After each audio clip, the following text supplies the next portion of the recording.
The first tip is to ensure the dozer blade, or the stabilising blade, is on the ground in front of where you're about to dig. This gives the machine much greater stability when digging.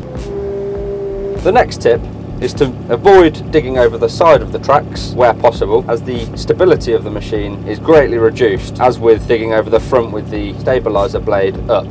The next tip mainly applies to trenching or digging holes. We recommend taking off shallow layers between 6 to 12 inches, keeping the bucket at a 45-degree angle to give the machine best efficiency, and also to avoid making contact with surfaces or utilities. The next tip, when moving a fully loaded bucket, especially the larger digging buckets or grading buckets, we recommend keeping it low and tight in towards the machine, as this is where the machine is most stable and safe. Another point to consider when moving material away from the machine at full reach, the attachment or bucket is travelling a lot faster and it could cause harm to those working in surrounding areas, as the machine is harder to control.